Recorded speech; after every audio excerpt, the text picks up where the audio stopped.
Mengapa kebakaran sering terjadi? Lebih dari 70% kebakaran terjadi akibat korsleting listrik.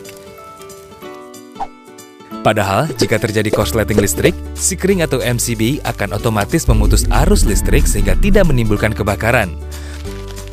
Lalu, mengapa banyak berita menyebut kalau korslet listrik berujung pada kebakaran rumah? Nah, pertama kita harus sama-sama mengetahui dulu bahwa instalasi listrik di dalam rumah adalah tanggung jawab pemilik rumah. PLN hanya berwenang sampai dengan kWh meter pelanggan. Kedua, PLN selalu memasang suatu alat pengaman pada kWh meter sehingga jika terjadi arus pendek atau korslet, maka seluruh listrik di rumah tersebut akan otomatis padam.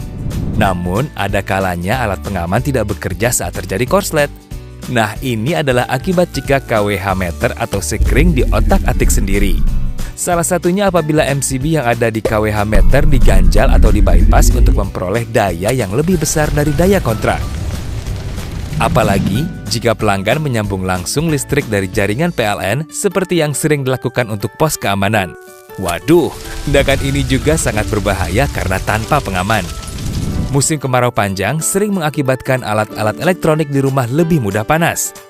Alat elektronik yang panas ini juga membahayakan karena bisa mengakibatkan ledakan kecil atau bahkan besar.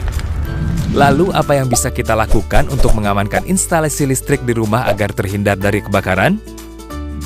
Jangan otak-atik meter listrik sendiri.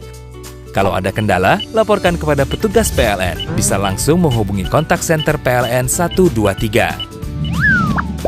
Cek instalasi arus listrik maksimal setiap 10 tahun sekali. Jangan sampai ada kabel rusak karena panas atau karena digigit tikus atau karena alasan lain. Serahkan kepada pekerja instalatir yang paham instalasi listrik rumah. Cek steker di rumah Anda. Jika sudah terdapat warna kehitaman di sekitarnya, segeralah ganti. Jangan menumpuk steker secara berlebihan karena akan menimbulkan panas berlebihan dan berpotensi menimbulkan kebakaran. Gunakan peralatan listrik yang berkualitas. Jangan terkecoh harga yang murah padahal kualitasnya rendah. Jangan dekatkan peralatan listrik dengan benda-benda mudah terbakar seperti gas, gorden, atau kertas. Jangan biarkan kontak peralatan seperti TV, setrika, atau charger handphone menetap pada stop kontak pada waktu lama, dan hindari menggunakan tusuk kontak terlalu longgar. Apabila kebakaran baru saja terjadi, jangan panik.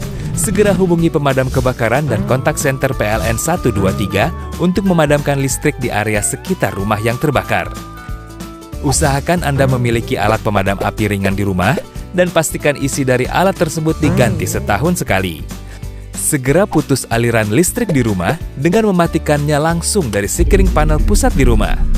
Jika api telah menjalar atau sedikit membesar, gunakan alat pemadam api. Jangan gunakan air atau alat lain jika listrik belum mati. Jika api sangat besar, selamatkan diri Anda dan tunggu pemadam kebakaran. Nah, jika setelah listrik di rumah aman, maka kita akan terhindar dari bahaya kebakaran. Yuk, peduli instalasi listrik di rumah kita.